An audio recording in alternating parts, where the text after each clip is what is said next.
The autumn wind carried the scent of burning leaves through the streets of Millbrook, Ohio. A 7-year-old Tommy Chen held his 4-year-old sister Lily's hand tighter than he ever had before. Her tiny fingers felt cold despite the worn mittens. Their mother had found at the thrift store last winter. Tommy's stomach hadn't stopped growling for 3 days, but Lily's quiet whimpers worried him more than his own hunger. She hadn't eaten anything since yesterday morning's half slice of stale bread, and even that had been hard to swallow without milk.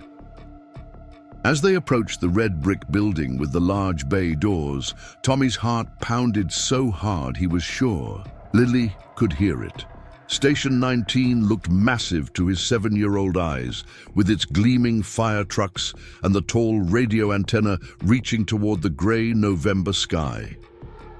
He had walked past this place hundreds of times on his way to Lincoln Elementary, always wondering what it would be like inside, always too shy to wave at the firefighters he sometimes saw washing their trucks. Today was different. Today, desperation had made him brave. Tommy stopped at the edge of the driveway, his free hand clutching the crumpled dollar bill he'd found under their couch cushions.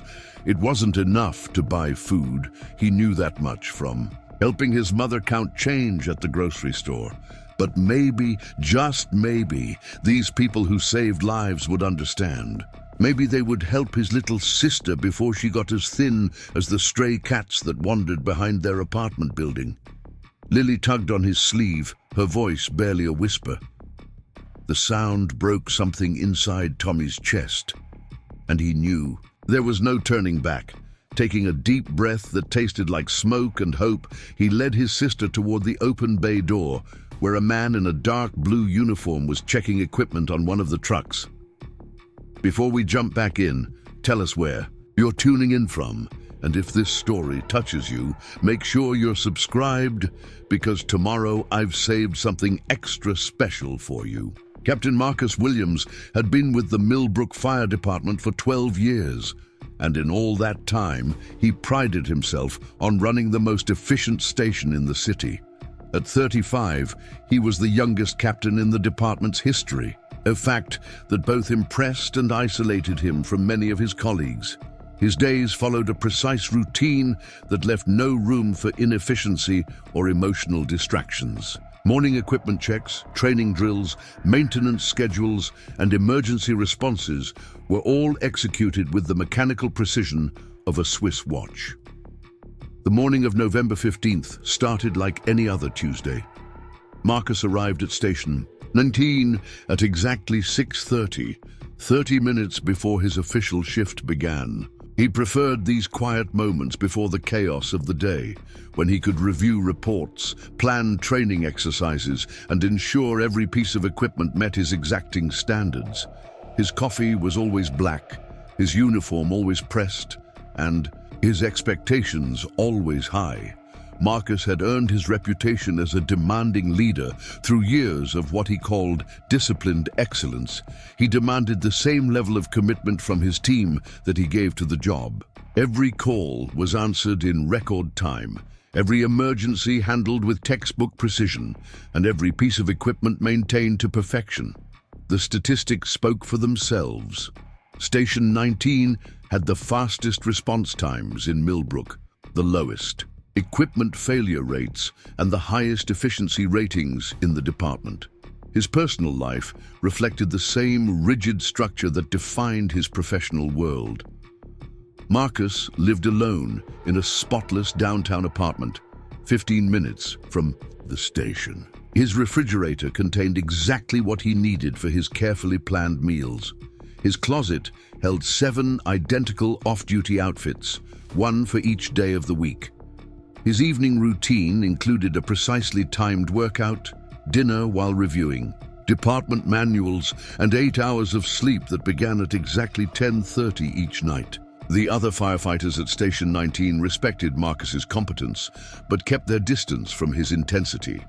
Lieutenant Jake Rodriguez, who had worked alongside Marcus for 5 years, often joked that their captain ran on battery power rather than blood and coffee. The comment wasn't entirely meant as criticism. Jake recognized that Marcus's rigid approach had made their station the best in the city. But it also meant that Marcus rarely joined the team for their traditional post-shift meals at Murphy's Diner, never participated in the casual conversations that built friendships, and seemed genuinely puzzled when his colleagues discussed their families or personal struggles. Marcus told himself that emotional distance was a professional necessity. Firefighters who got too attached to victims, who let personal feelings cloud their judgment, made mistakes that cost lives.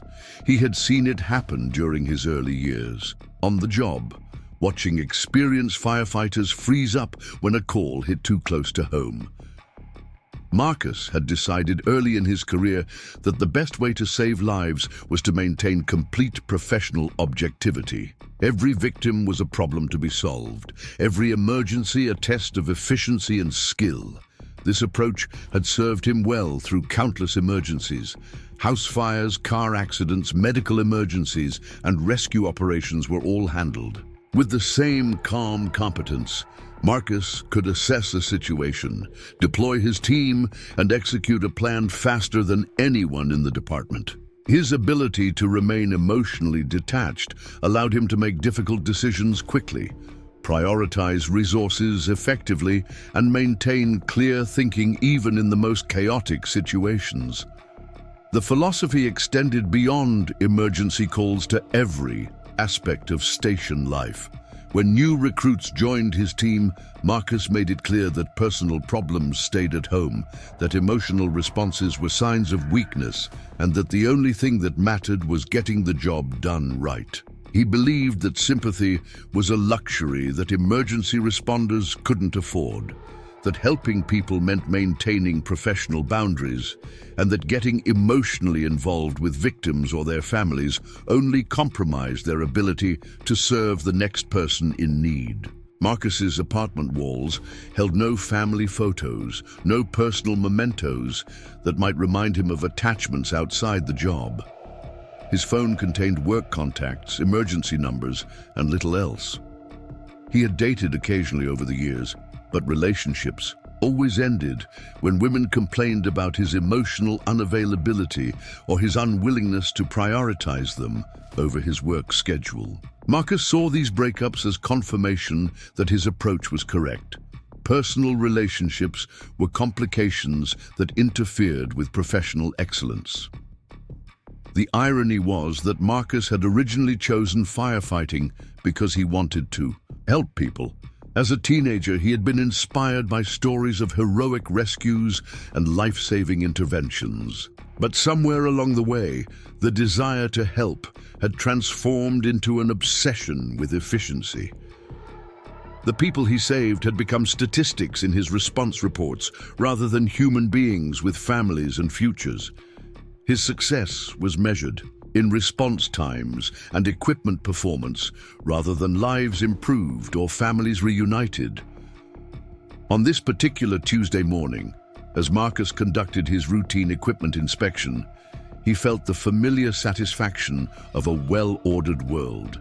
Every hose was properly coiled, every tool in its designated place, every gauge reading exactly what it should. The day stretched ahead with its predictable patterns.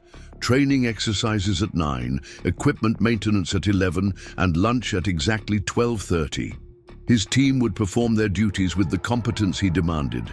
The community would be protected by their professional excellence, and Marcus would go home that evening knowing that another day had been executed according to plan. The sound of small footsteps on concrete didn't immediately register in Marcus's consciousness. He was focused on checking the pressure readings on Engine 19's main pumps, a task that required precision and attention to detail. Preparing and narrating this story took us a lot of time, so if you are enjoying it, subscribe to our channel. It means a lot to us. Now back to the story. It wasn't until he heard a small voice that he looked up from his clipboard, expecting to see a colleague, or perhaps a delivery person who had wandered into the Bay Area.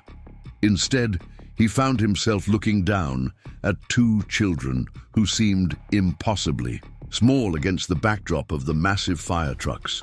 The older child, a boy who couldn't have been more than 7 or 8, stood protectively in front of a tiny girl whose big eyes seemed to take up half her face. Both children were thin in a way that suggested more than just natural childhood slenderness, and their clothes, while clean, showed the telltale signs of having been worn too many times between washings. Marcus's first instinct was irritation.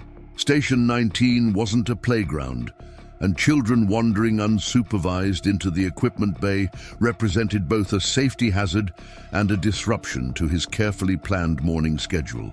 His second thought was confusion about where these children had come from and why they seemed to be alone. But before he could voice either concern, the older boy stepped forward with a courage that seemed to contradict his obvious nervousness. The boy's voice was quiet but determined as he explained their situation. His name was Tommy, the little girl was his sister Lily, and they needed help. The words came out in a rush, as if he had rehearsed them, but was afraid he might lose his nerve before getting them all out. He talked about being hungry, about his sister not eating, about their mother working and not having enough food at home. As he spoke, he held out a crumpled dollar bill with the earnestness of someone offering a king's ransom. Marcus felt something shift uncomfortably in his chest as he processed what he was hearing. His training had prepared him for medical emergencies, fire rescues and disaster response, but nothing in his experience had equipped him to handle two hungry children standing in his firehouse asking for help. His instinct was to find the appropriate authority figure to handle the situation, to maintain the professional boundaries that had served him so well throughout his career. But as he looked down at Lily, who was swaying slightly on her feet and whose eyes held a weariness that no 4-year-old should possess, Marcus found himself unable to simply redirect them to social services or suggest they contact other agencies. There was something about the way Tommy protected his sister, the quiet desperation in his voice, and the trust they had placed in him by coming to the fire station that made Marcus pause in a way he hadn't experienced in years. The rationale. Part of his mind catalogued the appropriate responses. Contact Child Protective Services, refer them to local food assistance programs, ensure they were returned safely to their guardian. These were the professional protocols that would handle the situation efficiently and appropriately. But another part of his mind, a part that had been dormant for so long he had almost forgotten it existed, was focused on the immediate reality of two hungry children who had walked into his firehouse because they believed firefighters were people who helped when help was needed. Marcus realized that Tommy and Lily were looking at him with an expectation that went beyond professional duty. They weren't seeing Captain Williams of Station 19, the efficient leader with the perfect response times and the spotless equipment records. They were seeing someone they hoped would care that a 4-year-old girl hadn't eaten in over a day, someone who might understand that sometimes people needed help, even when they couldn't fill out the proper forms or navigate the appropriate bureaucratic channels. For the first time in years, Marcus found himself uncertain about the correct response to a situation. His professional training provided clear guidelines, but something about the trust in Tommy's voice and the vulnerability in Lily's tired eyes made those guidelines seem inadequate. As he stood there in the equipment bay, surrounded by the tools and trucks that represented his ordered professional world, Marcus felt the beginning of a crack in the wall he had built between himself and the people he served. The memory hit Marcus with unexpected force as he looked down at Tommy and Lily standing in his firehouse bay. He was 8 years old again, standing in a similar doorway with his younger brother Danny, both of them shivering in clothes that were too thin for the Chicago winter. Their father had been gone for 3 months by then, and their mother spent most days staring out the kitchen window with eyes that seemed to see nothing at all. The electricity had been shut off 2 days earlier, and the apartment felt like a refrigerator that never warmed up. Marcus remembered the gnawing emptiness in his stomach, the way it twisted and complained no matter how much water he drank to try to fill it. But what haunted him most was watching Danny, only 5 years old, stop asking for food altogether. His little brother had simply accepted the hunger as a permanent condition, the way other children accepted bedtime or bath time. Danny would curl up in the corner of their shared mattress, making himself as small as possible, as if he could somehow use less energy and need less food by taking up less space in the world. The worst part hadn't been the hunger itself, but the shame that came with it. Marcus had learned to time their trips to the corner store for when Mr. Peterson was working instead of his wife, because Mr. Peterson would sometimes slip them a piece of candy or a small bag of chips when he thought no one was looking. Mrs. Peterson would watch them with suspicious eyes, following them through the aisles as if poverty were contagious, as if their empty pockets made them dangerous. At school, Marcus became an expert at avoiding lunchtime. He would volunteer to help teachers during lunch periods, claim he had forgotten his lunch money, or simply hide in the library until the cafeteria closed. The free lunch program required paperwork that his mother never seemed able to complete, forms that sat on their kitchen table for weeks, gathering dust and coffee stains until they disappeared entirely. Marcus learned to make excuses, to deflect questions about why he never seemed to eat, to smile and change the subject when classmates talked about their favorite foods or weekend restaurant visits. The turning point had come on a February morning when Danny collapsed during breakfast.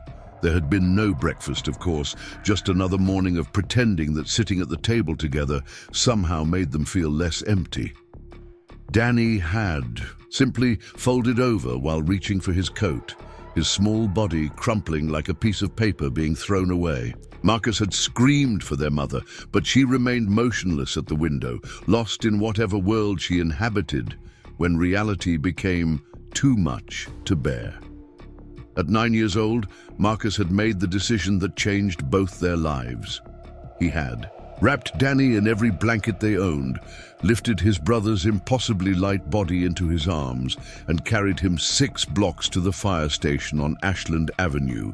His arms had ached by the time he reached the station, and his breath came in sharp puffs that turned to ice crystals in the February air. But he had made it, stumbling through the open bay doors with Danny unconscious in his arms, shouting for help with a voice that cracked from desperation and cold. Captain Rodriguez, a man whose name Marcus still remembered 30 years later, had taken one look at the 2 boys and understood immediately. There had been no questions about paperwork, no lectures about proper procedures, no suggestions that they contact the appropriate authorities first. Captain Rodriguez had simply gathered Danny into his strong arms, called for the paramedics, and begun the process of saving 2 lives that had been hanging by threads so thin they were almost invisible. The memory of that day had shaped everything that came after. The way Captain Rodriguez had treated them not as problems to be solved, but as children who needed help. The way the other firefighters had rallied around them, bringing food, making phone calls, ensuring that the boys were placed with their Aunt Maria instead of disappearing into the foster care system. The way Captain Rodriguez had visited them at their aunt's house, not because it was required by his job, but because he genuinely cared what happened to 2 scared children who had wandered into his station on the worst day of their young lives. Marcus had promised himself that night, lying in a warm bed with a full stomach for the first time in months, that he would never be helpless again. He would never again watch someone he loved fade away while he stood by, unable to help. He would become strong, competent, and reliable. He would build a life where emergencies were handled with precision and skill, where chaos was met with calm efficiency, where no one would ever have to depend on his ability to care because his ability to perform would be unquestionable. But somewhere in the pursuit of that strength, Marcus had forgotten the lesson that Captain Rodriguez had taught him about the difference between helping people efficiently and helping people with compassion. He had learned to save lives with remarkable skill, but had lost the ability to see the humanity in the people whose lives he saved. The scared 8-year-old boy who had carried his brother through the snow had evolved into a man who could handle any emergency except the simple human need to be seen, understood, and cared for. Standing in his own firehouse now, looking down at Tommy and Lily, Marcus felt the weight of that forgotten lesson settling over him like a heavy blanket. These children had done exactly what he had done 30 years ago. They had recognized that they were in trouble, identified the people in their community who were supposed to help, and summoned the courage to ask for that help. The difference was that the man they had come to for help had spent years building walls between himself and exactly this kind of human need. Tommy was still talking, his words coming faster now, as if he sensed that he was losing Marcus's attention. He explained that their mother worked at the diner on Oak Street during the day and cleaned offices at night, that she came home so tired. She sometimes fell asleep in her work clothes, that they tried not to bother her because she worked so hard already. Lily hadn't said a word, but her eyes never left Marcus's face, as if she were trying to read something there that would tell her whether this stranger would help them or send them away. Marcus found himself remembering other details from that. February day, 30 years ago, the way Captain Rodriguez had knelt down to talk to them at eye level, the way he had listened to Marcus's stammered explanation without interruption or judgment. The way he had made them feel like their problem was the most important thing in the world, even though the station had probably handled dozens of more dramatic emergencies that same day. The rational part of Marcus's mind was still cataloging appropriate responses. He should contact social services immediately. He should ensure that the children were returned to their guardians safely. He should document the incident properly and follow department protocols for dealing with civilians in distress. These were the correct procedures, the efficient solutions that would handle the situation professionally and appropriately. But the 8-year-old boy, who still lived somewhere inside Marcus's carefully constructed adult exterior, was screaming that protocols and procedures wouldn't fill the empty spaces in Tommy and Lily's stomachs. That proper channels and appropriate authorities wouldn't address the immediate reality of 2 hungry children standing in front of him right now, in this moment, asking for help with the same desperate courage he had summoned on that February morning 3 decades ago. Marcus felt something crack inside his chest, a sensation he hadn't experienced in so many years that he had forgotten it was possible. It started as a tiny fissure in the wall he had built between his professional competence and his human compassion. But as he looked at Lily swaying on her feet and Tommy trying so hard to be brave for his little sister, the crack began to widen. The sound of approaching footsteps interrupted Marcus's internal struggle. Lieutenant Jake Rodriguez entered the equipment bay carrying a clipboard and wearing the expression of someone who had important business to discuss.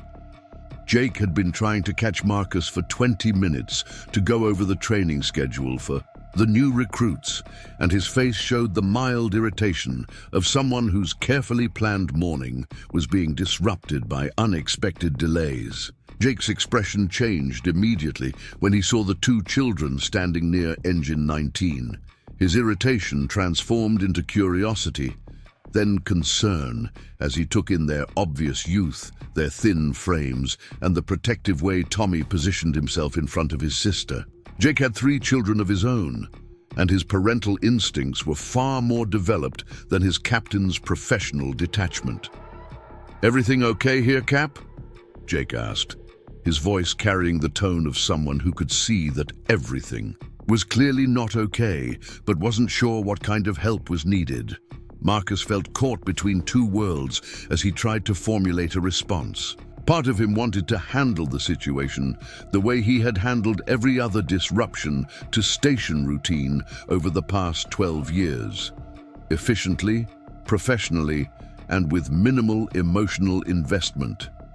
But another part of him The part that remembered being 8 years old and desperate for someone to care, was struggling to find words that would honor the trust Tommy and Lily had placed in him by coming to his station. "These children need some assistance," Marcus said carefully, his voice maintaining its usual professional tone even as his mind raced through conflicting impulses. "Tommy here has been explaining their situation." Jake knelt down immediately, bringing himself to the children's eye level with the natural ease of an experienced father. "Hey there, Tommy. I'm Jake. This is my friend Marcus. We're both firefighters here, and we help people when they need help. Can you tell me what's going on?" The contrast between Jake's immediate warmth and Marcus's professional distance was stark enough to make Marcus uncomfortable. He watched as Tommy responded to Jake's gentle tone, his words becoming clearer and more confident as he repeated his explanation about being hungry, about Lily not eating, about their mother working, so much that there wasn't always food at home. Jake listened with the kind of focused attention that made it clear he was hearing not just Tommy's words, but the meaning behind them. When Tommy finished speaking, Jake reached into his pocket and pulled out a granola bar, unwrapping it and offering it to Lily with a smile that seemed to light up the dim equipment bay. "I bet you're pretty hungry, aren't you, sweetheart?" Jake said softly. "This might help a little bit while we figure out how to help you and your brother." Lily looked at the granola bar with eyes that seemed too large for her small face, then looked up at Tommy as if asking permission. Tommy nodded quickly, and Lily took the granola bar with both hands, holding it like it was made of gold instead of oats and honey. She began eating it with careful, deliberate bites, as if she wanted to make it last as long as possible. Marcus watched this interaction with growing discomfort. Jake's natural compassion made Marcus's own hesitation seem cold and heartless by comparison. Here was a colleague doing exactly what Captain Rodriguez had done 30 years ago, seeing children in need and responding with immediate practical kindness. Meanwhile, Marcus had been standing there cataloging protocols and worrying about proper procedures while two hungry children waited to see if he would help them. The realization hit Marcus like a physical blow. He had become the kind of person who would have turned away the 8-year-old boy carrying his unconscious brother through the snow. He had transformed into someone who valued efficiency over empathy, who prioritized procedures over people, who had forgotten that sometimes the most important emergency response was simply recognizing that another human being needed help. Jake was already taking action, his natural instincts overriding any concerns about proper procedures or professional boundaries. He was asking Tommy about their address, about their mother's work schedule, about whether they had eaten anything at all in the past day. Each answer seemed to increase his determination to help, and Marcus could see that Jake was already formulating a plan that would address the immediate crisis while ensuring the children's long-term safety. "Marcus," Jake said, looking up at his captain with an expression that managed to be both respectful and challenging at the same time. "We need to get these kids something to eat right now, and we need to make sure they're safe. Can you call ahead to Murphy's Diner and let them know we're coming? I think Sarah might be working the morning shift." The suggestion was framed as a request, but Marcus could hear the underlying expectation in Jake's voice. This wasn't really a question about what they should do. It was a statement about what they were going to do with or without their captain's official approval. Jake had identified a problem, formulated a solution, and was prepared to implement it regardless of department protocols or professional procedures. Marcus felt the weight of decisions settling on his shoulders.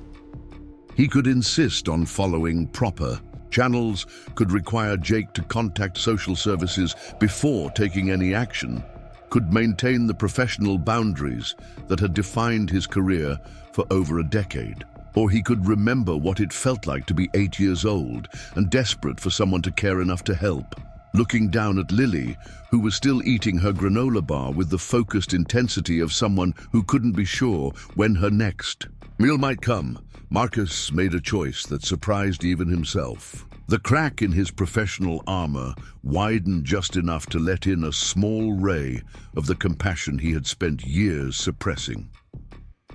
"I'll make the call," Marcus said quietly, his voice carrying a warmth that hadn't been there minutes earlier. "And, Jake?" "Good thinking." Jake's smile in response was brilliant enough to power the entire firehouse. But more importantly, Tommy's shoulders seemed to relax slightly, as if he had been holding his breath and could finally exhale. Even Lily looked up from her granola bar long enough to offer Marcus a shy smile that seemed to contain more gratitude than he had received from all his professional achievements combined. As Marcus reached for his phone to call Murphy's Diner, he felt something shifting inside him that he couldn't quite name. The rigid structure that had governed his life for so many years was developing cracks, and through those cracks, the memory of who he used to be was beginning to seep back in. The scared 8-year-old boy who had carried his brother through the snow was still there, buried under years of professional detachment, but not completely lost. Marcus dialed the number for Murphy's Diner, hoping that Sarah Chen was indeed working the morning shift, hoping that they could reunite these children with their mother quickly and safely. But as he waited for someone to answer the phone, he realized that his hopes extended beyond just solving Tommy and Lily's immediate problem. He was hoping, for the first time in years, that he might be capable of becoming the kind of person who deserved the trust these children had placed in him. The phone rang once, twice, 3 times, before a harried voice answered. "Murphy's Diner, this is Sarah speaking. How can I help you?" Marcus felt his breath catch as he realized he was about to speak with the mother of the 2 children standing in his firehouse. The professional part of his mind immediately began formulating the most efficient way to explain the situation. But as he looked at Tommy protectively holding Lily's hand, Marcus found himself thinking instead about how terrified Sarah must be when she discovered her children were missing. How guilty she probably felt about working so much that she couldn't always provide for them. How hard it must be to be a single mother trying to keep a family together on 2 part-time jobs. "Mrs. Chen," Marcus said, his voice gentler than it had been in years. "This is Captain Williams from Station 19. Your children are here with us and they're safe. But I think we need to talk." The silence on the other end of the phone stretched longer than Marcus had expected, and he could hear the background noise of a busy diner, the clatter of dishes, the sizzle of food on the grill, and the low murmur of customers talking over their morning coffee. When Sarah finally spoke, her voice carried a tremor that made Marcus's chest tighten with recognition. It was the same fear he had heard in his own voice 30 years ago when he had tried to explain to the paramedics why his little brother wouldn't wake up. "My children," Sarah's voice cracked slightly. "What do you mean, they're at the fire station? I left them sleeping when I came to work this morning. Tommy knows not to leave the apartment. He's very responsible. He watches Lily when I'm working. He wouldn't just..." Her words trailed off as the implications of Marcus's call began to sink in. Marcus found himself in unfamiliar territory. His usual approach to difficult conversations involved delivering information clearly and efficiently, focusing on facts rather than emotions. But as he listened to Sarah's breathing become rapid and shallow, as he pictured her standing in the middle of a busy diner trying to process that her children had left home alone and somehow ended up at a fire station, Marcus realized that efficiency wasn't what this situation required. "Mrs. Chen," Marcus said, his voice softer than it had been in any professional conversation he could remember. "Your children are safe. They're right here with me and they're not hurt. Tommy brought Lily here because they were hungry and he thought we might be able to help them. He's been very brave and he's taking good care of his sister." The sound Sarah made was somewhere between a sob and a sigh of relief. Marcus could hear her moving, probably stepping away from customers and co-workers to have this conversation in private. When she spoke again, her voice was thick with tears she was obviously trying to hold back. "I thought I had enough food to last until payday," Sarah whispered. "I counted everything 3 times. I had it all planned out. But Lily ate more than usual yesterday because she's been growing so fast, and Tommy gave her half his sandwich at lunch, and then there wasn't enough for breakfast this morning. I told them I would bring something home from work, that they just needed to wait a few hours. But Tommy must have gotten scared when Lily started crying about being hungry." Marcus felt something twist in his stomach as he listened to Sarah's explanation. He could hear the exhaustion in her voice, the kind of bone-deep weariness that came from working multiple jobs while trying to raise 2 young children alone. But more than that, he could hear the love and desperation of a mother who was doing everything she possibly could, and still finding it wasn't enough. "I need to come get them," Sarah continued, her voice becoming stronger as she shifted into problem-solving mode. "I can ask Maria to cover my shift. She's done it before when one of the kids was sick. I'll be there in 20 minutes, maybe 15 if the buses are running on time." "Mrs. Chen," Marcus interrupted gently, "before you leave work, I want you to know that we're going to take care of Tommy and Lily until you can get here. They're not in any trouble, and neither are you. Sometimes people need help, and that's what we're here for." The pause that followed was longer this time, and when Sarah spoke again, Marcus could hear that she was crying in earnest now. "I'm a good mother," she said, her voice breaking. "I work 60 hours a week trying to keep us in that apartment, trying to make sure they have what they need. I don't drink, I don't use drugs, I don't bring men around who might hurt them. I read to them every night, even when I'm so tired I can barely keep my eyes open. I'm doing everything I can, but it's still not enough." Marcus felt his throat tighten as he listened to Sarah defending herself against accusations he hadn't made. Her words painted a picture of a woman who was drowning in responsibility while trying to maintain her dignity, who was sacrificing everything for her children while feeling like she was failing them every day. It was a story he recognized from his own childhood, the impossible math of not having enough money to cover basic needs, no matter how hard someone worked or how carefully. "They planned..." "Mrs. Chen," Marcus said, and this time his voice carried a warmth that surprised even him.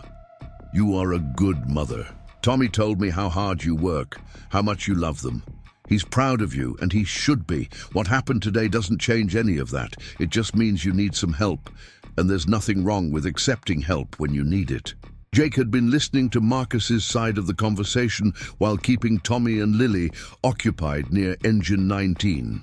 Tommy was asking questions about the different tools and equipment, his natural curiosity overcoming his worry now that he saw the adults taking his problem seriously. Lily had finished her granola bar and was leaning against Jake's leg while he showed her the bright red paint on the fire truck, her earlier listlessness replaced by the drowsy contentment of a child whose immediate hunger had been addressed. When Marcus hung up the phone, Jake approached with a questioning look. "How's their mom handling all this?"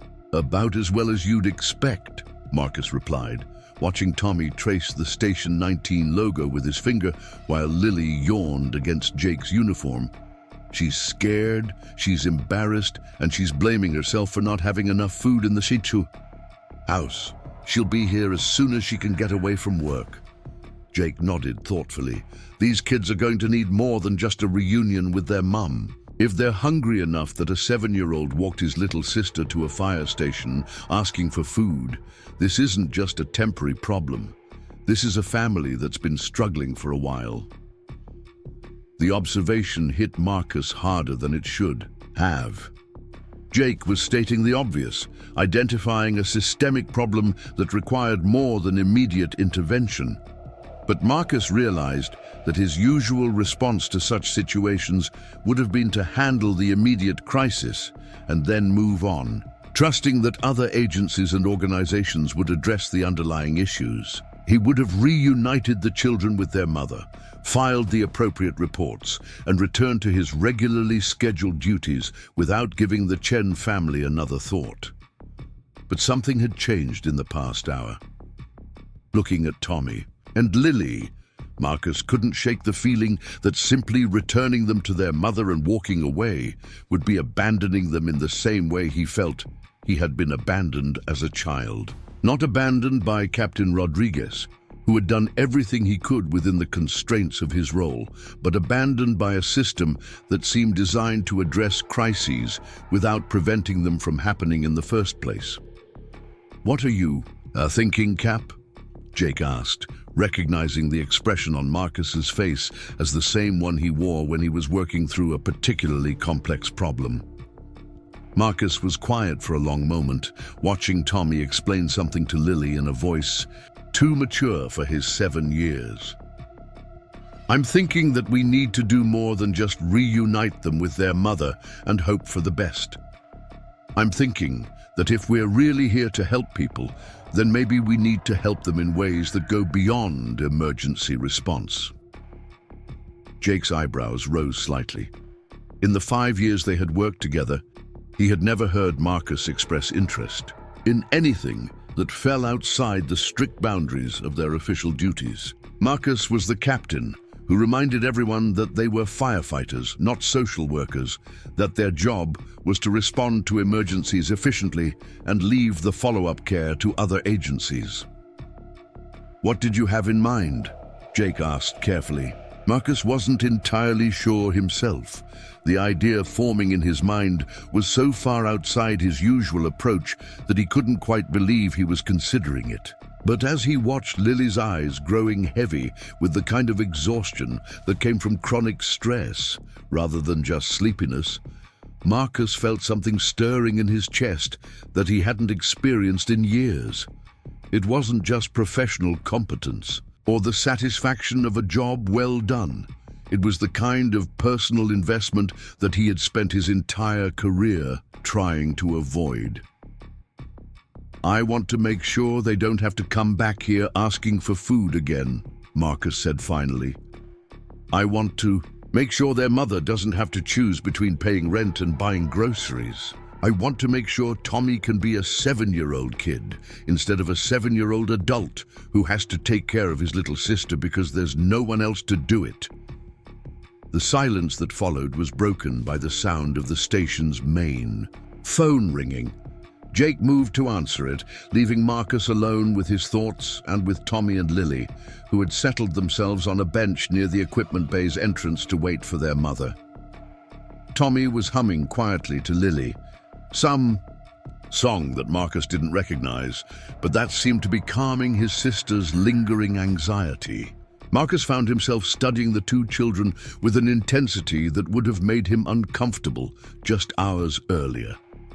Tommy's protective posture, the way he kept one hand on Lily's shoulder even while she dozed against his side. Lily's implicit trust in her brother, the way she seemed to relax completely in his presence despite being in an unfamiliar place surrounded by strangers. The worn but clean clothes that suggested a mother who cared deeply about her children's appearance, even when she couldn't afford to replace their outgrown items. These weren't neglected children in the traditional sense. They were loved children whose family was struggling against circumstances that seemed designed to make success impossible. Their mother worked multiple jobs but still couldn't earn enough to cover basic expenses. She cared for them as well as she could within the constraints of her situation, but those constraints were becoming tighter every month.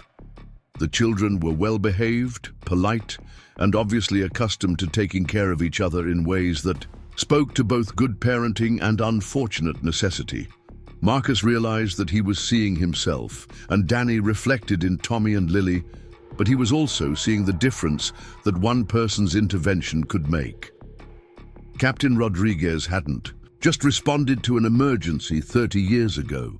He had changed the trajectory of 2 lives by caring enough to follow through. Marcus and Danny had gone from being hungry, scared children to living with their Aunt Maria, who had provided not just food and shelter, but stability, love, and the kind of support that allowed them both to thrive. The question now was whether Marcus had the courage to be for Tommy and Lily what Captain Rodriguez had been for him and Danny. Whether he could step outside his professional comfort zone and acknowledge that sometimes helping people required more than following protocols and maintaining boundaries. Whether he could risk the kind of personal investment that might make him vulnerable to the same pain he had spent years avoiding. Jake returned from answering the phone with news that a minor fender bender on Oak Street would require their attention. Nothing serious, no injuries, but they would need to respond to direct traffic and ensure that the vehicles could be moved safely. It was exactly the kind of routine call that usually filled Marcus with satisfaction, a clear problem with a straightforward solution that could be handled efficiently and professionally. But as Jake began gathering the equipment they would need for the traffic response, Marcus felt a reluctance that was entirely foreign to his usual eagerness to tackle any assignment. The idea of leaving Tommy and Lily, even temporarily, seemed wrong in a way that he couldn't articulate. They were safe in the station, and Sarah would be arriving soon to take them home. There was no rational reason for Marcus to feel that his presence was essential to their well-being. "I'll stay here with the kids until their mother arrives," Marcus heard himself saying, the words coming out before he had consciously decided to speak them. Jake paused in his preparations, looking at his captain with surprise. "You sure, Cap? It's just a minor traffic call, but department policy says we both need to respond unless there's an emergency keeping one of us here." Marcus looked at Tommy and Lily, who were both watching the conversation with the alert attention of children who had learned to pay close attention to adult decisions that might affect them. Tommy's hand had tightened protectively on his sister's shoulder, and Lily's eyes had lost some of their drowsy contentment as she sensed the possibility that the adults who had promised to help them might be preparing to leave. "I think there is an emergency keeping me here," Marcus said quietly, his voice carrying a certainty that surprised even him. "These children need someone to stay with them until their mother arrives. That's more important than directing traffic around a fender bender." Jake's expression shifted from surprise to something that looked remarkably like pride. "You got it, Cap. I'll handle the traffic call and be back as soon as I can. Radio if you need anything." As Jake left for the minor accident, Marcus found himself alone with Tommy and Lily for the first time since they had walked into his station. The silence felt different now, less awkward and more companionable. Tommy seemed to understand that Marcus had chosen to stay with them specifically, and his posture relaxed slightly in response to this demonstration of commitment. "Are you really going to wait here until our mom comes?" Tommy asked, his voice carrying the kind of hope that made Marcus's chest tighten. "I really am," Marcus replied, settling himself on the bench beside them. "I'm not going anywhere until I know you're both safe with your mother." Lily looked up at Marcus with eyes that seemed far too wise for her 4 years. "Are you a good firefighter?" she asked, her voice soft but serious. The question caught Marcus off guard. He was accustomed to being evaluated based on response times, equipment maintenance, and efficiency ratings, but Lily's question seemed to be asking about something deeper than professional competence. She was asking whether he was the kind of person who could be trusted, whether his promises meant something, whether he would be there when she needed him to be there. "I try to be," Marcus said finally, meeting Lily's serious gaze. "I want to help people when they need help. Sometimes I forget that helping people means more than just doing my job. But you and Tommy have reminded me of something important today." Tommy tilted his head curiously. "What did we remind you of?" Marcus was quiet for a moment, thinking about how to explain something that he was still figuring out himself. "You reminded me that the most important part of helping people isn't following rules or being efficient. It's caring about what happens to them. It's making sure they know that someone thinks they matter." The conversation was interrupted by the sound of rapid footsteps approaching the station entrance. Marcus looked up to see a young woman hurrying toward them, her server's apron still tied around her waist and her face flushed from running. Sarah Chen looked exactly like what Marcus had expected, tired, worried, and trying to hold herself. Together, through sheer force of will, Tommy jumped up immediately when he saw his mother, but instead of running to her, he positioned himself protectively in front of Lily, as if he needed to explain the situation before allowing her to react. The gesture was so mature, so obviously born from experience with adult emotions that couldn't always be predicted or controlled, that Marcus felt his heart break a little bit. "Mom," Tommy said, his voice careful and calm, "we're okay. We were just hungry. And I remembered you said that firefighters help people, so I brought Lily here. They gave her food, and they called you, and they've been really nice to us." Sarah's face crumpled as she looked at her children, her professional composure dissolving in the face of relief, guilt, and overwhelming love.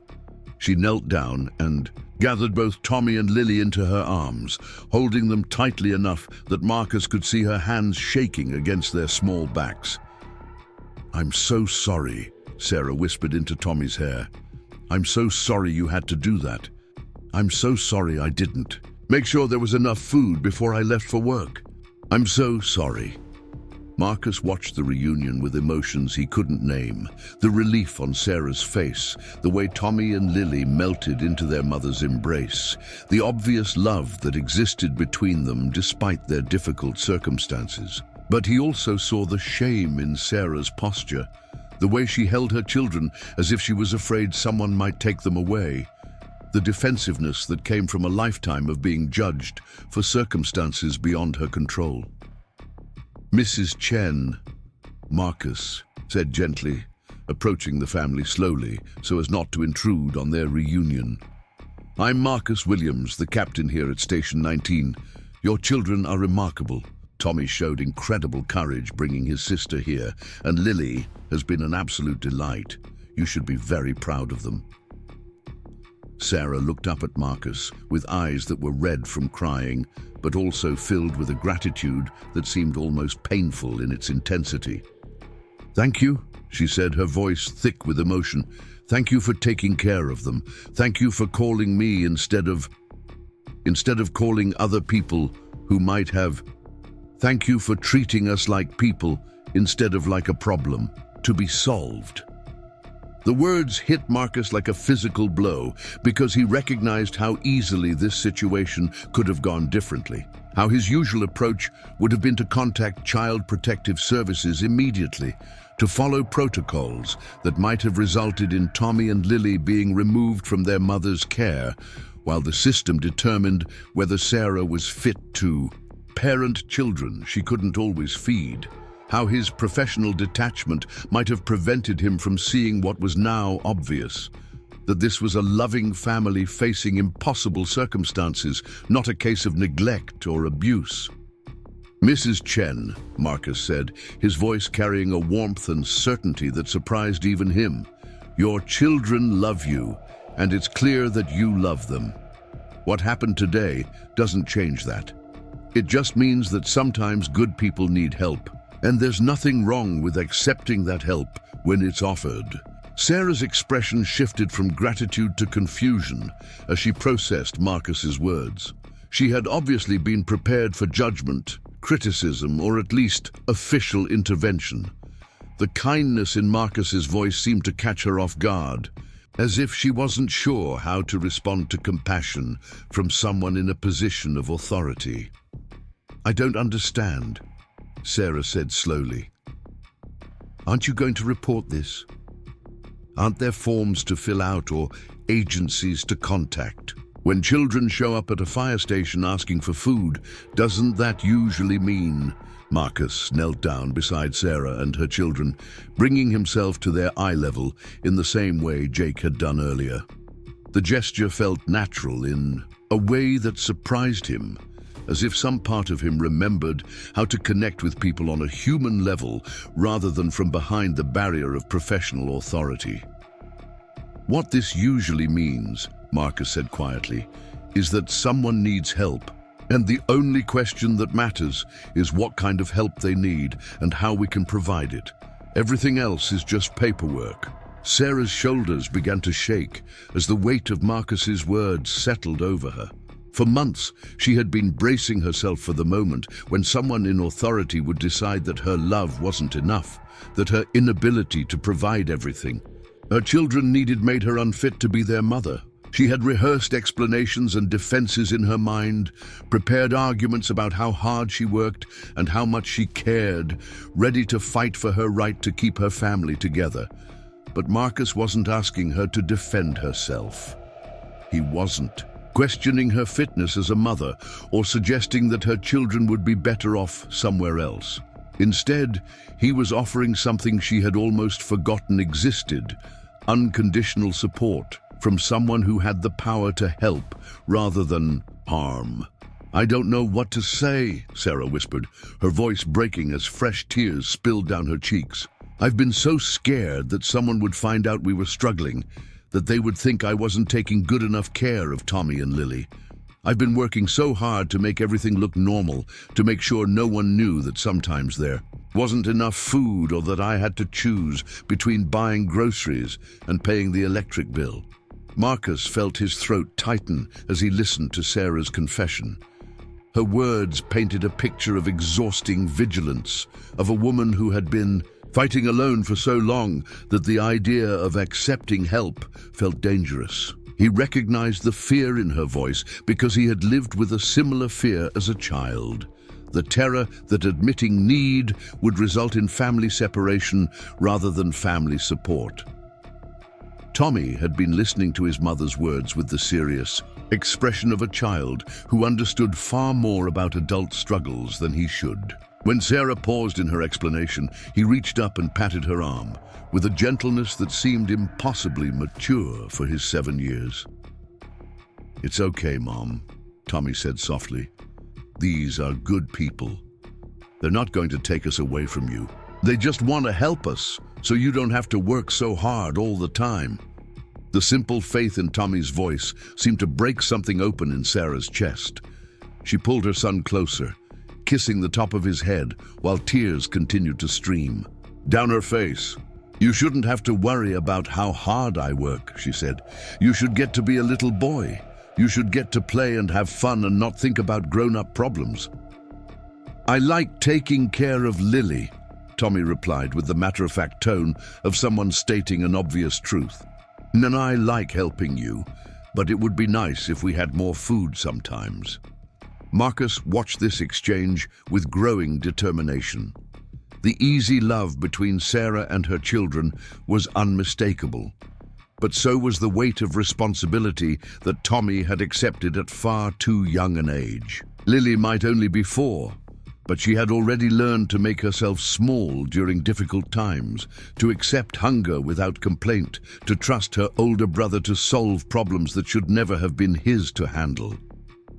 "Sarah," Marcus said, using her first name intentionally to signal that he was speaking to her as one human being to another, rather than as an official addressing a case. "I want to ask you something, and I need you to answer honestly. If someone offered you help that would make your life easier without putting your children at risk, would you be willing to accept it?" Sarah looked at Marcus with confusion and caution warring in her expression. "What kind of help?" she asked, carefully. Marcus realized that he was venturing into territory he had never explored before. Throughout his career, he had maintained strict boundaries between his professional responsibilities and personal involvement.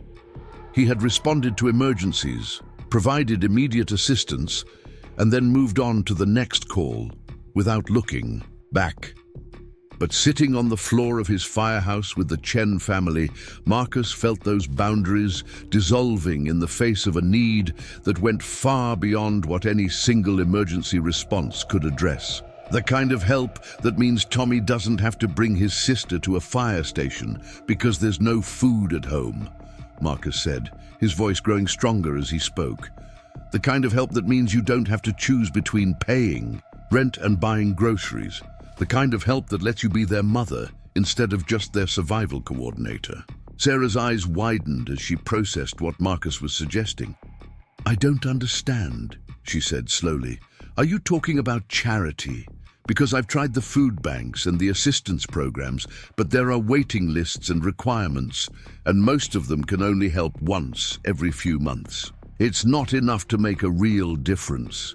Marcus felt a familiar frustration rising in his chest, but this time it wasn't directed at inefficiency or bureaucratic delays. Instead, he was frustrated with a system that seemed designed to provide just enough help to ease conscience without actually solving problems. Food banks that could only assist families once per quarter, assistance programs with requirements so complex that the people who needed help most couldn't navigate them. Emergency services that addressed crises without preventing them from recurring.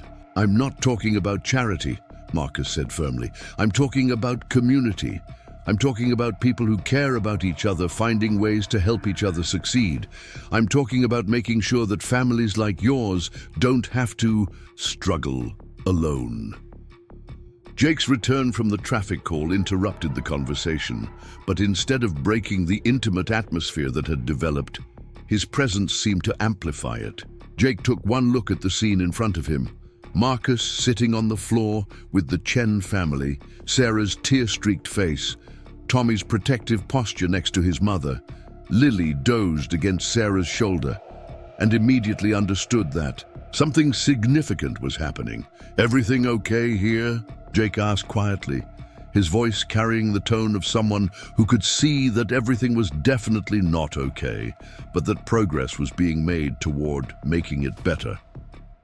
"Jake," Marcus said, looking up at his lieutenant with an expression that Jake had never seen before, "I want to talk to you about starting something new, something that goes beyond our regular duties, but that I think might be the most important work we ever do." Jake settled himself on the floor with the rest of them, his natural ease with informal situations helping to maintain the comfortable atmosphere that had developed. "I'm listening, Cap." Marcus took a deep breath, organizing his thoughts around an idea that was still forming as he spoke. What if we use this station as more than just a base for emergency response? What if we made it a place where families like the Chens could come when they needed help, before their situations became emergencies? What if we connected people who needed support with people who could provide it, not through bureaucratic programs, but through genuine community relationships? The idea sounded revolutionary as Marcus spoke it aloud, but it also felt like the most natural thing in the world. Fire stations had always been community gathering places, trusted institutions where people could go when they needed help.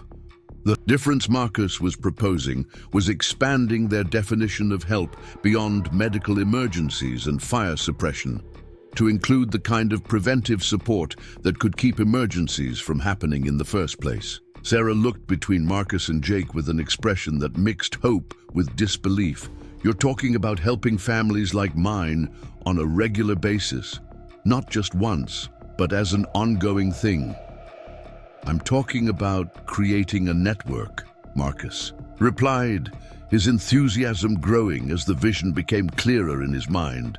Local businesses that could provide job opportunities, families who might have extra food or children's clothing, people with skills who could teach others, community, members who want to help but don't know how to connect with people who need help.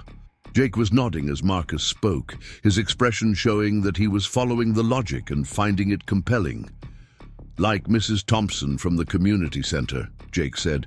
"She's always looking for ways to coordinate volunteer efforts, but she says most of the existing programs are so bogged down in paperwork that they can't respond quickly to immediate needs." "Exactly," Marcus said, feeling a surge of excitement that he hadn't experienced in years.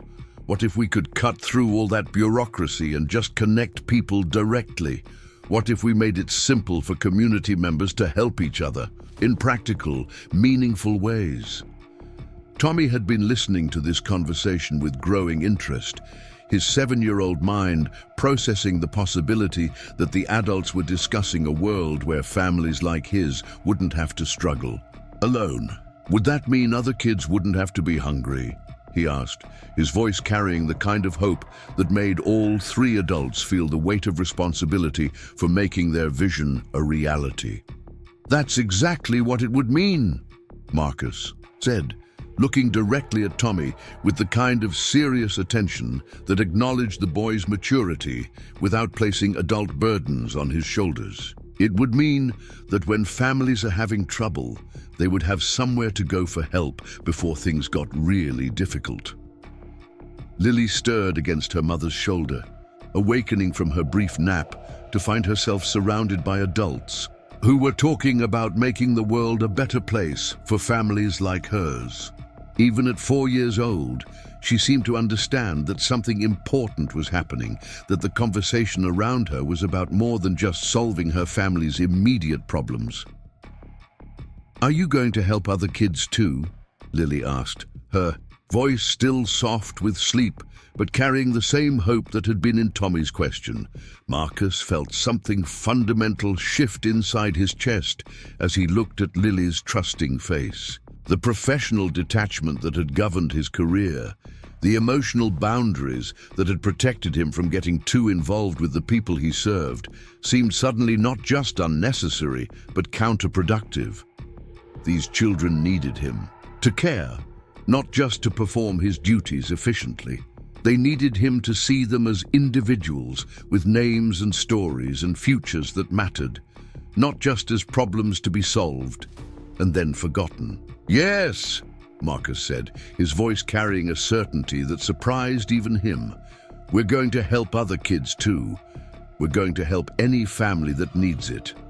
Sarah looked at Marcus with an expression that seemed to contain years of exhaustion and hope warring with each other. "How?" she asked simply.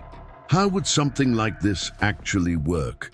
Marcus realized that he was committing himself and his station to something he had never attempted before, something that went far beyond his training or his official responsibilities. But as he looked at Tommy and Lily, as he thought about all the other families in their community who might be facing similar struggles in isolation, Marcus felt more certain of this decision than he had of anything in years. "We start small," Marcus said, his voice gaining strength as he spoke. "We start with your family. We figure out what you need most urgently, and we find ways to provide it. Then we use what we learn from helping you to help the next family and the one after that. We build relationships instead of just providing services. We create a community where people look out for each other." Wow. Jake was already pulling out his phone, his expression showing that he was ready to transform Marcus's vision into practical action. "I can call Mrs. Thompson right now," he said. "She knows everyone in the neighborhood and she's been wanting to do something like this for years. And my wife runs a meal delivery service for new mothers. I bet she could help us figure out how to coordinate food support for families who need it." The conversation that followed was unlike anything Marcus had ever experienced in his professional life. Instead of discussing response protocols or equipment maintenance, they were talking about creating hope. Instead of managing emergencies, they were planning to prevent them. Instead of maintaining professional distance, they were committing to personal investment in the lives of their community members. Sarah gradually relaxed as the conversation continued, her initial caution giving way to cautious optimism as Marcus and Jake outlined specific ways they could provide ongoing support rather than just emergency intervention. They talked about connecting her with employers who might offer more stable hours, about organizing an informal network of neighbors who could provide backup childcare, about ensuring that Tommy and Lily had access to after-school programs that would give them safe places to go when Sarah was working. But more than the practical support, Sarah seemed most affected by the simple fact that these men were willing to know her family's names, to care about their individual circumstances, to treat them as people worthy of investment rather than just temporary recipients of assistance. Marcus could see the exhaustion in her shoulders beginning to ease as she realized that she wouldn't have to carry the weight of her family's survival entirely alone anymore.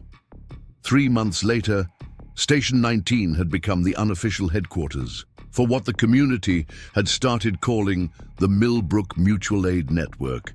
The initiative had grown far beyond Marcus's original vision, expanding to include over 50 families and dozens of volunteers who had discovered the satisfaction of helping their neighbors in direct, meaningful ways. The transformation hadn't been easy.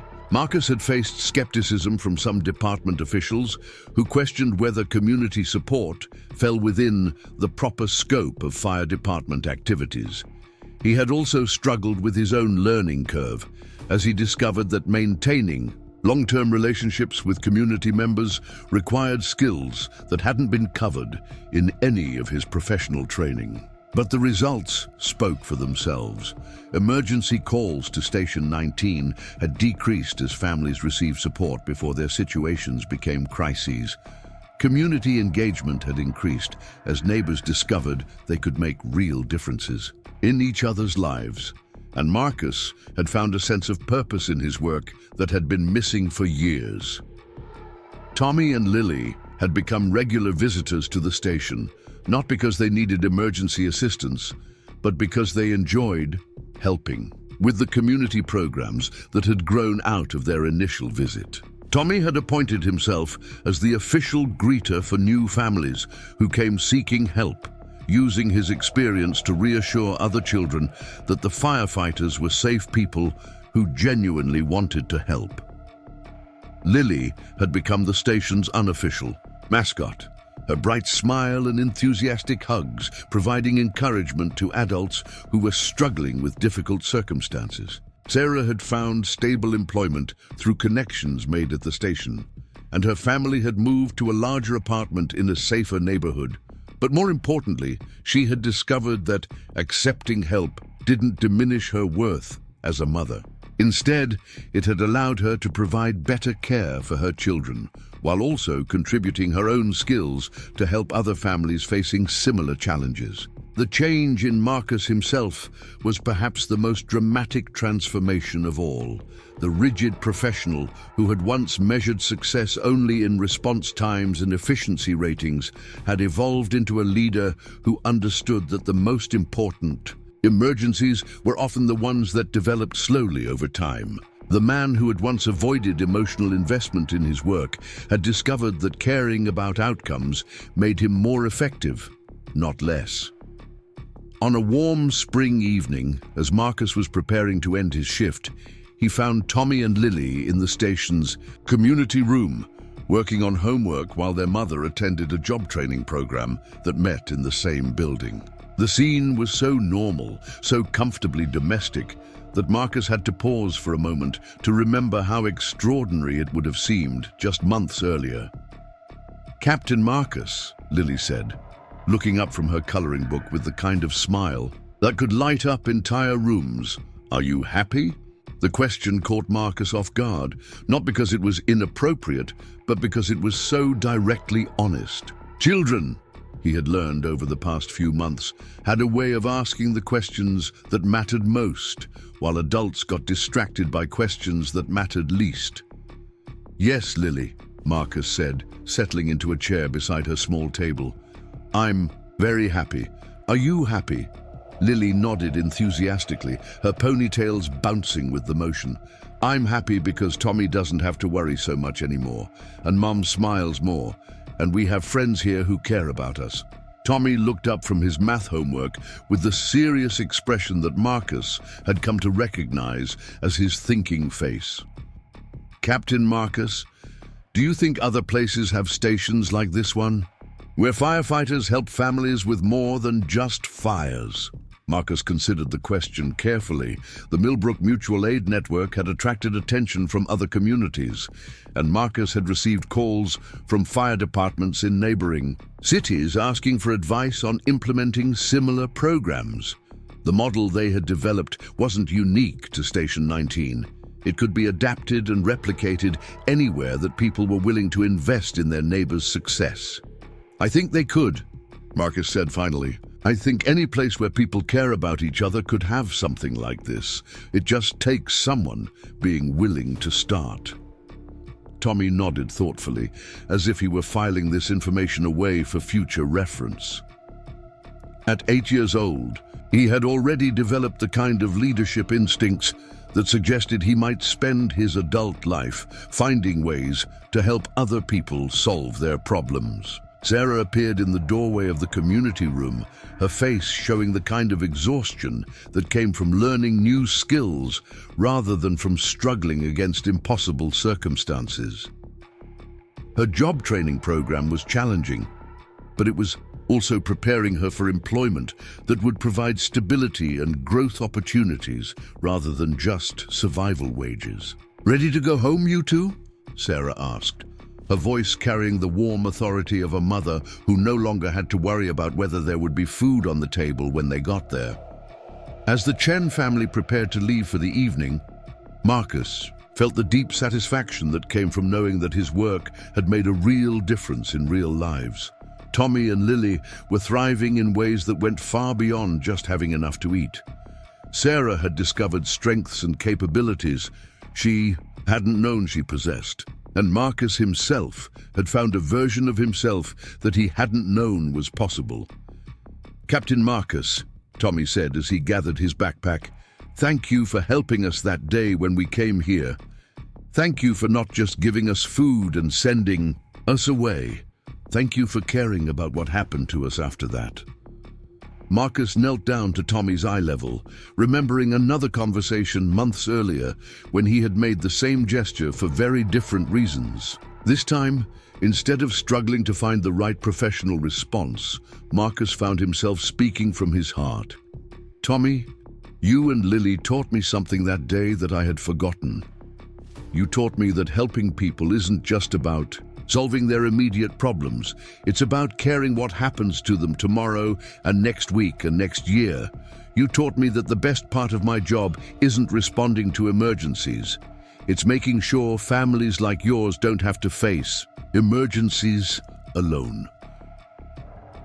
As the Chen family walked out into the spring evening, Marcus stood in the doorway of Station 19 and watched them go. Tommy was walking beside his mother now, instead of protectively in front of her, his posture showing the relaxed confidence of a child who knew that the adults in his life were capable of handling adult problems. Lily was skipping ahead of them, her energy and enthusiasm reflecting the security of a child who had never again had to worry about where her next meal would come from. The sight filled Marcus with a contentment that had nothing to do with professional achievement and everything to do with human connection.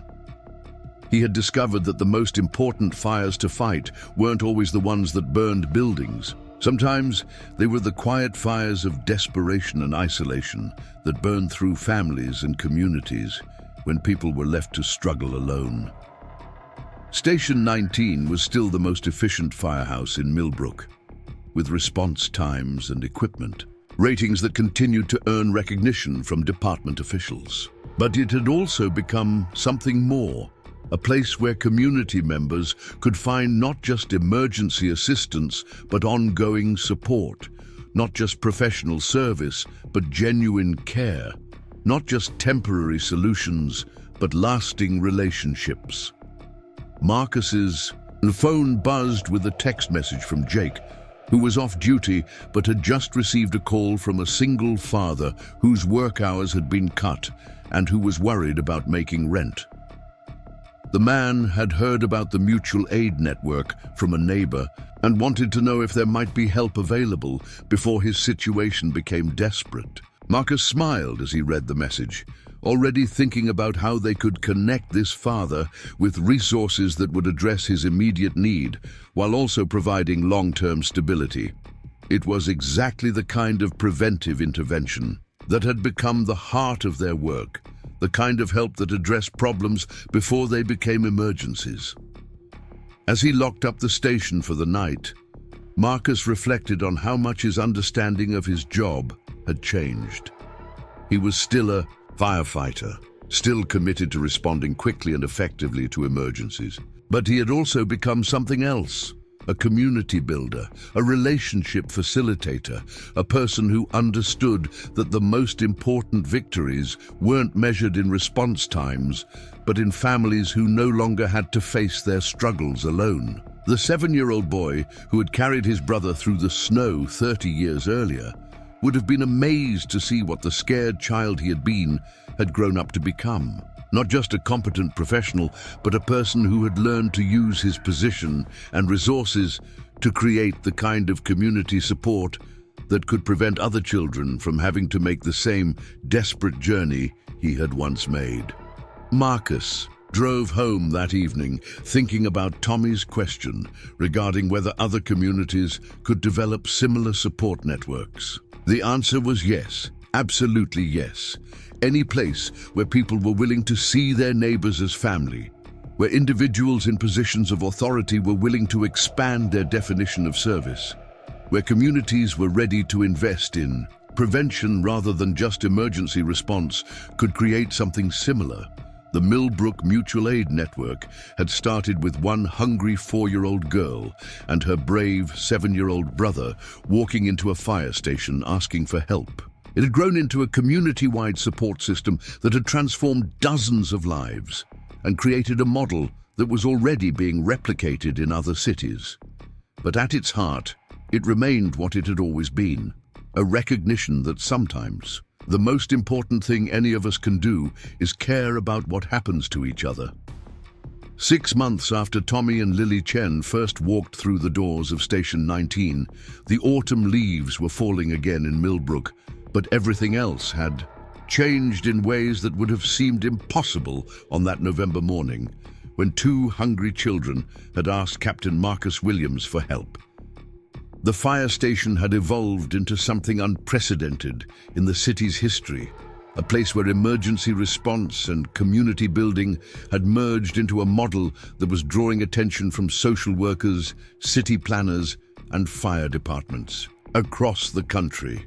Marcus stood in what used to be the station's secondary equipment bay, watching as volunteers sorted through donations of winter clothing while children worked on homework at tables that hadn't existed there just months before.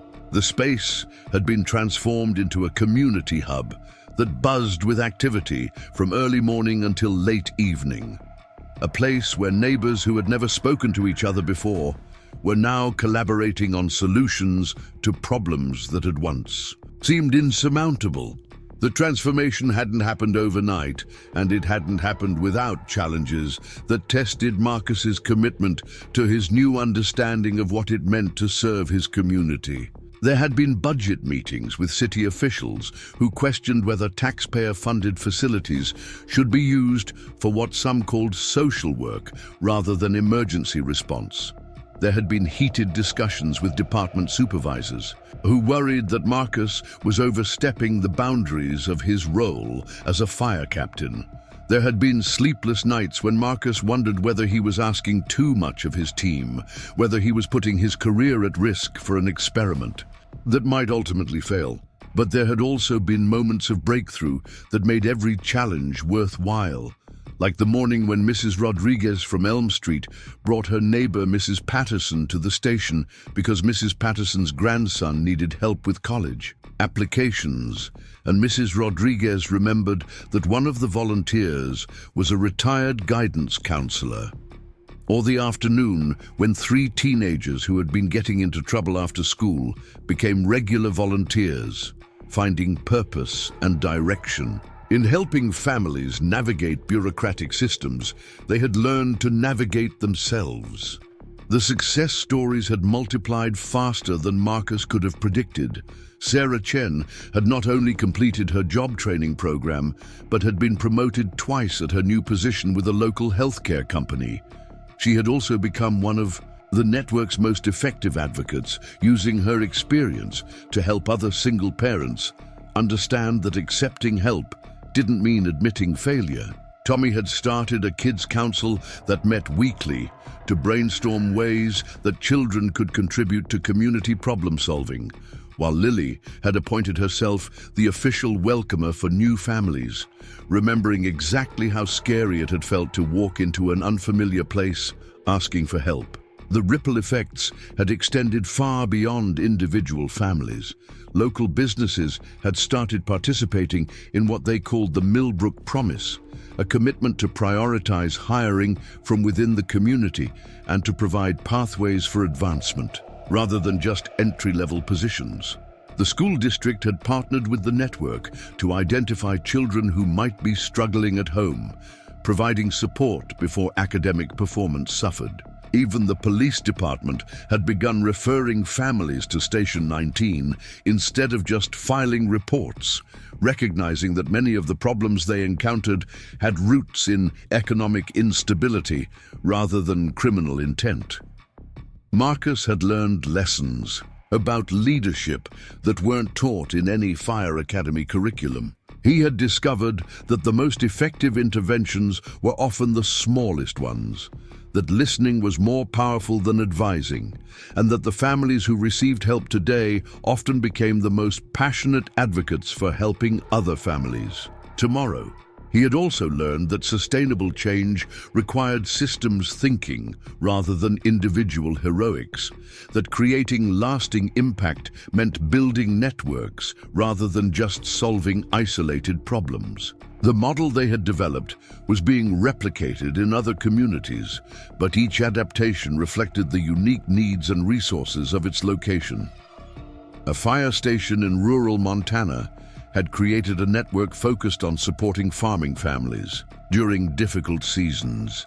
An urban department in California had developed partnerships with immigrant communities, helping new residents navigate systems while contributing their own skills and perspectives to community problem solving. A station in Florida had become a hub for disaster preparedness that went beyond emergency response to include economic resilience and community organizing. Marcus had been invited to speak at conferences and workshops, sharing the lessons learned from the Millbrook experiment with audiences of social workers, government officials, and community organizers. But his favorite speaking engagements were the ones where Tommy and Lily joined him, where their perspectives, as the children who had catalyzed the entire initiative, provided insights that no adult analysis could capture. During one particularly memorable presentation at a national conference on community resilience, Lily had been asked by an audience member how she felt about being the reason so many changes had happened in her community. Her response, delivered with the matter-of-fact wisdom that 8-year-olds sometimes possessed, had brought the entire auditorium to stunned silence. "I wasn't the reason," Lily had said, her voice clear and confident. "I was just hungry. The reason all these good things happened was because Captain Marcus decided to care about what happened to me and Tommy after we weren't hungry anymore. Lots of people helped us not be hungry that day, but Captain Marcus was the one who wanted to make sure we never had to be that hungry again." The observation had crystallized something that Marcus had been struggling to articulate about the difference between charity and community building. Charity addressed immediate needs and then moved on to the next recipient. Community building addressed immediate needs and then asked what needed to change so that such acute needs wouldn't develop in the first place. Charity created grateful recipients. Community building created empowered neighbors who became part of the solution for the next family facing similar challenges.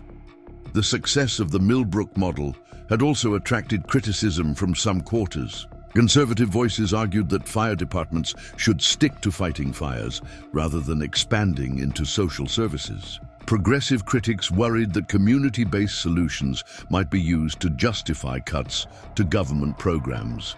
Academic researchers questioned whether the model could be scaled up without losing the personal relationships that seemed central to its effectiveness. Marcus had learned to address these concerns by focusing on results rather than ideology. The network had reduced emergency calls to Station 19 by 30%, saving the city money while improving outcomes for families. It had increased community engagement in local government and civic activities, strengthening democratic participation. It had created pathways out of poverty that were more effective and less expensive than traditional social service interventions. But more than the statistics, Marcus pointed to the human stories that demonstrated the model's impact.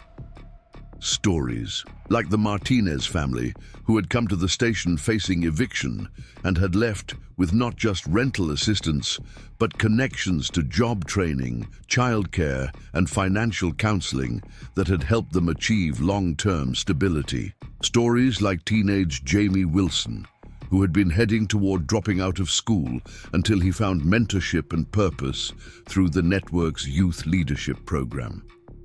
The approach had also changed how Marcus understood his own role as a public servant. Instead of seeing himself as someone who responded to problems after they occurred, he had become someone who worked to prevent problems from developing. Instead of maintaining professional distance from the people he served, he had learned to build relationships that created mutual investment in positive outcomes. Instead of measuring success by how quickly he could handle emergencies, he measured success by how many emergencies he could prevent from happening at all.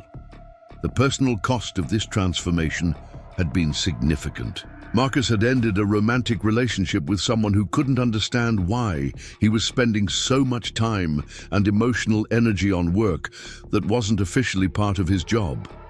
He had faced skepticism from some colleagues who worried that his approach set unrealistic expectations for what firefighters should be expected to do. He had struggled with his own tendency toward perfectionism as he learned that community building was messier and more unpredictable than emergency response. But the personal rewards had been even more significant.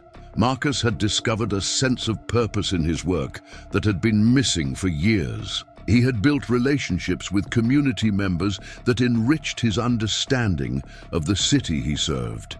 He had found meaning in his professional life that extended far beyond career advancement or departmental recognition. Most importantly, Marcus had reconnected with the part of himself that had been buried under years of professional armor. The scared 8-year-old boy who had carried his brother through the snow was still there, but now he was integrated with the competent adult who had the skills and authority to make sure other children didn't have to make similar desperate journeys alone. On this particular autumn afternoon, as Marcus prepared for what would be the network's largest community gathering yet, he reflected on how much had changed since that November morning when Tommy and Lily had walked into his station. The event they were planning would bring together over 200 families who had been touched by the network's work, along with volunteers, community partners, and visitors from other cities who wanted to learn about replicating the model.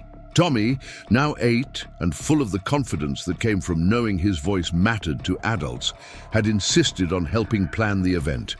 He had suggested that instead of just celebrating the network's successes, they should use the gathering to launch new initiatives based on what families had identified as their most pressing needs. His proposals had included a community tool library, a skill-sharing program that would connect people who had expertise with people who wanted to learn, and a neighborhood watch program that focused on mutual support rather than just crime prevention. Lily, who had just turned 5 and was preparing to start kindergarten, had appointed herself the official photographer for the event. She had been practicing with a camera donated by a local business, developing an eye for capturing moments of connection and joy that seemed to happen constantly around the station. Her photographs, displayed on a bulletin board in the community room, told the story of the network's impact better than any statistical analysis could. Sarah had taken on increasing responsibility within the network's leadership structure, using her experience as a single parent to help design programs that address the specific challenges faced by families trying to balance work obligations with child-rearing responsibilities. She had also become an advocate for policy changes at the city level, testifying before the City Council about the need for living wages, affordable childcare, and housing policies that supported family stability. The community gathering would also serve as a launch event for the Millbrook Community Resilience Initiative, an expansion of the original network that would focus on preparing the entire community for various types of emergencies and challenges. Instead of just responding to individual family crises, the new initiative would work to strengthen the overall social and economic infrastructure that kept families stable. Marcus had learned that the most effective community building happened when people who had received help became actively involved in providing help to others. The network's strongest programs were the ones that had been designed and implemented by community members themselves, with the fire station serving as a coordinating hub rather than a controlling authority. The success of peer-to-peer support had been particularly evident in the network's mental health initiatives. Families dealing with depression, anxiety, and trauma had found healing through connections with others who had faced similar challenges. Support groups that met at the station had become sources of both practical advice and emotional sustenance, creating bonds that extended far beyond the scheduled meeting times. Marcus had also been surprised by how much he had learned from the families the network served. Parents like Sarah had taught him about resilience, creativity, and the kind of strength that came from loving someone more than you loved your own comfort. Children like Tommy had shown him that age didn't determine wisdom, that sometimes the clearest insights came from people who hadn't yet learned that certain problems were supposed to be too complicated to solve. The network had become a laboratory for testing new approaches to old problems. Traditional social service models focused on individual deficits and tried to fix them through professional interventions. The Millbrook model focused on community assets and tried to connect them in ways that created mutual support and shared problem solving. The difference was evident in how people talked about their experiences. Families who had received help through traditional programs often described feeling grateful but dependent, appreciative of assistance, but conscious of their status as recipients rather than contributors. Families who had been part of the network described feeling empowered and connected, aware of both what they had received and what they had given to others. Marcus had also learned about the importance of celebration in community building. The network's regular gatherings weren't just planning meetings or problem-solving sessions, but opportunities for people to share successes, recognize contributions, and strengthen the relationships that made all the practical work possible. These celebrations had become some of the most popular events in Millbrook, drawing people who weren't directly involved with the network, but who wanted to be part of a community that prioritized mutual care and support. The approach had attracted attention from researchers studying social innovation and community development. Marcus had participated in several studies documenting the network's methods and outcomes, contributing to a growing body of evidence about the effectiveness of community-based approaches to social problems. But he had insisted that any research conducted with the network needed to benefit the community directly, either by providing resources for program improvement or by helping replicate successful strategies in other locations.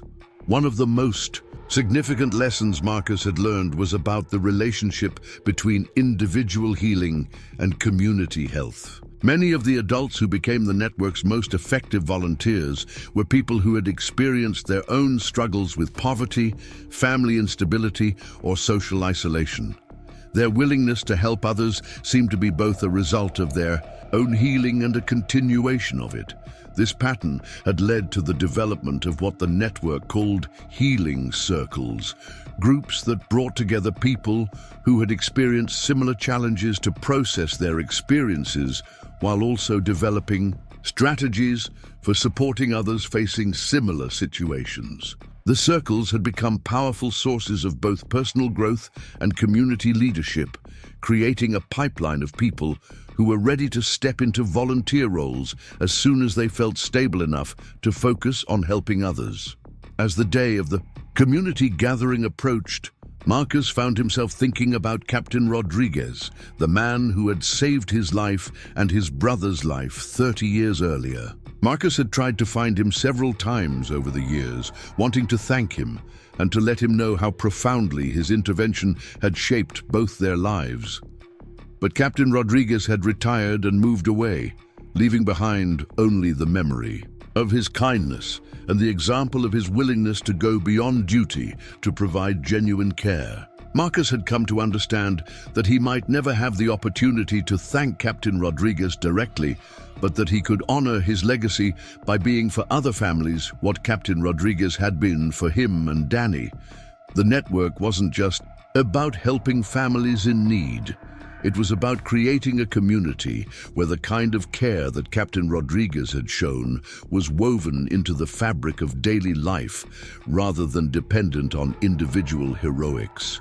The evening of the community gathering arrived with the kind of crisp autumn air that made Millbrook feel especially beautiful. The fire station had been decorated with photographs documenting the network's activities over the past months, artwork created by children in the after-school programs, and banners made by various community groups that had become part of the network's extended family. Families began arriving early, many bringing dishes for the potluck dinner that would follow the formal presentations. Marcus watched from the station's main entrance as neighbors who had met through the network greeted each other with the warmth of people who had shared both struggles and successes. Children ran between the groups of adults, playing games that seemed to transcend age and language barriers. Tommy appeared at Marcus's side, wearing a button-down shirt that was only slightly wrinkled and carrying a folder containing notes for the presentation he would give about the kids' council. "Captain Marcus," he said, "are you nervous about tonight?" Marcus considered the question seriously. He was nervous, but it wasn't the kind of anxiety that came from fear of failure. Instead, it was the nervousness that came from caring deeply about something that mattered, from wanting to do justice to the trust that so many people had placed in him and in the network they had built together. "A little bit," Marcus admitted, "but it's good nervous. It's the kind of nervous you feel when something really important is about to happen." Tommy nodded as if this made perfect sense to him. "I get nervous like that too sometimes, like when I have to read my essay in front of the class, but I really want people to understand what I'm trying to say." The comparison was more apt than Tommy probably realized. Marcus did want people to understand what he was trying to say, not just about the network, but about the possibility of creating communities where caring for each other was seen as everyone's responsibility rather than just the job of designated professionals. Lily bounded over to join them, wearing a dress that twirled when she spun and carrying her camera with the serious expression of someone with important work to do. "Captain Marcus, can you help me take a picture of everyone together?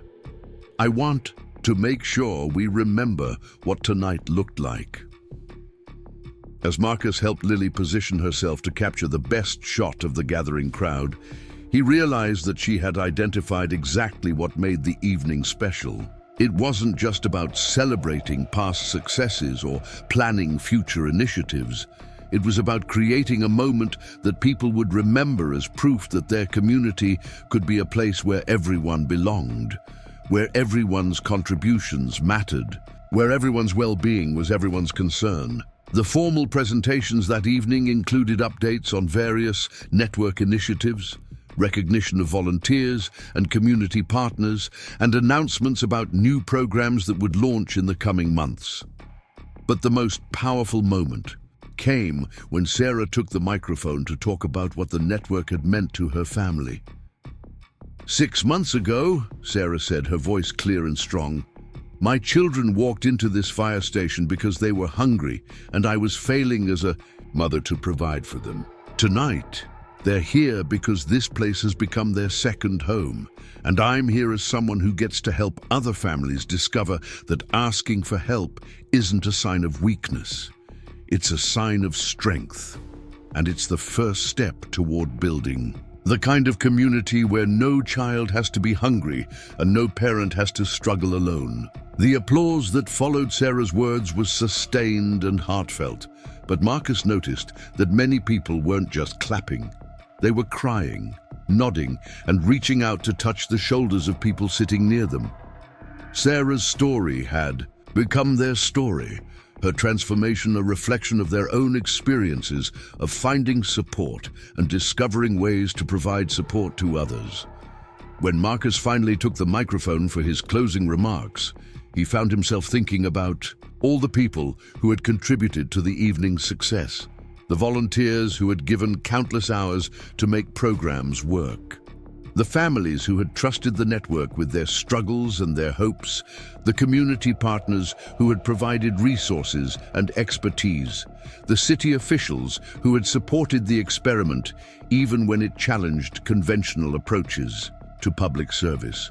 6 months ago, Marcus began, 2 children taught me something that changed my understanding of what it means to be a firefighter, what it means to serve my community, and what it means to be a neighbor. Tommy and Lily Chen showed me that the most important fires we fight aren't always the ones that burn buildings. Sometimes they're the quiet fires of isolation and desperation that burn through families and communities when people are left to struggle alone. Marcus paused, looking out at the crowd of faces that had become familiar over the months of working together. But tonight, I want to talk about what all of you have taught me. You've taught me that communities aren't just groups of people who happen to live near each other. They're groups of people who choose to care about what happens to each other. You've taught me that helping people isn't something that only professionals can do. It's something that neighbors can do for neighbors, that families can do for families, that communities can do for themselves. The response to Marcus's words was different from the applause that had followed other presentations. This was quieter, more sustained, the kind of acknowledgement that came from people who recognized truth when they heard it. The Millbrook Mutual Aid Network started because 2 brave children decided to ask for help, Marcus continued. But it succeeded because hundreds of people decided to give help. It grew because people discovered that helping others was one of the most effective ways to heal themselves. It became sustainable because we learned that communities are strongest when everyone has something to give and everyone has something to receive. As the evening wound down and families began to head home, Marcus found himself surrounded by people who wanted to share their own stories about how the network had affected their lives. A teenager who had found direction through the youth leadership program, an elderly woman who had discovered new purpose in mentoring young parents, a small business owner who had found employees and customers through network connections. But the conversation that stayed with Marcus longest was the one he had with Danny, his younger brother, who had driven up from Cincinnati to attend the gathering. Danny had become a social worker himself, inspired by their own childhood experiences, to pursue a career helping families navigate systems and find resources. I keep thinking about that day when you carried me to the fire station, Danny said, as they stood together outside Station 19, watching the last families load sleeping children into cars and head home. I was too sick to remember much of it, but I remember Captain Rodriguez kneeling down to talk to us like we mattered, like our problem was the most important thing in the world to him. Marcus nodded, remembering the same moment with the clarity that came from experiences that shaped entire lives. What you've built here, Danny continued. It's like Captain Rodriguez, multiplied by 100. It's not just one person caring about 2 kids. It's an entire community caring about all its kids and all its families and all its neighbors. The observation brought tears to Marcus's eyes, not because it was sad, but because it was so perfectly accurate. The network had become what Captain Rodriguez's individual act of kindness looked like when it was embedded in community systems and sustained by collective commitment. As Marcus locked up the station that night, he walked through the community. Rooms that had been transformed from equipment storage into spaces where neighbors gathered to solve problems, share resources, and build relationships. The walls were covered with photographs, artwork, and handwritten notes from people whose lives had been touched by the network's work. But the image that stayed with Marcus as he drove home was the one Lily had captured in her photograph of the evening's gathering. Hundreds of people standing together, not because they had been required to be there, but because they had chosen to be part of something larger than their individual lives. Children and adults, recent immigrants and long-time residents, people who had received help and people who had given help, all connected by their shared commitment to creating a community where everyone belonged. Marcus had learned that the most profound transformations weren't the dramatic moments of rescue or intervention. They were the quiet accumulation of daily choices to care about each other, to show up for each other, to invest in each other's success. They were the result of hundreds of people deciding that their individual well-being was connected to their community's well-being, that helping others was the most effective way to create the kind of world they wanted to live in. The Millbrook Mutual Aid Network had started with 2 hungry children asking for help. It had become a model for community resilience that was being replicated across the country. But at its heart, it remained what it had always been, a recognition that the most important emergency response was the one that prevented emergencies from happening in the first place, and that the most effective way to serve people was to help them discover their own power to serve each other. As Marcus settled into bed that night, he thought about Tommy's question from months earlier about whether other places could have stations like Station 19. The answer was still yes, absolutely yes. Any community where people were willing to see their neighbors as family could create something similar. Any place where individuals in positions of authority were willing to expand their definition of service could develop these kinds of support networks.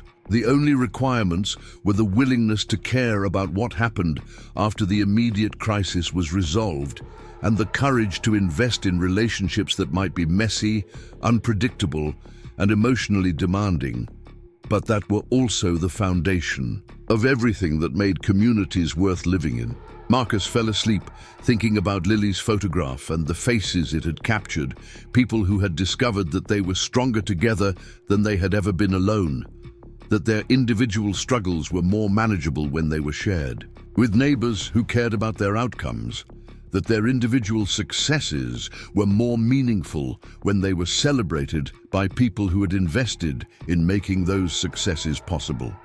The fire station would open again tomorrow, ready to respond to whatever emergencies the day might bring. But it would also open as a place where emergencies were prevented, where communities were built, and where the kind of care that had once been the exception was becoming the foundation of daily life in Millbrook. Up next, you've got 2 more standout stories right on your screen. If this one hit the mark, you won't want to pass these up. Just click and check them out.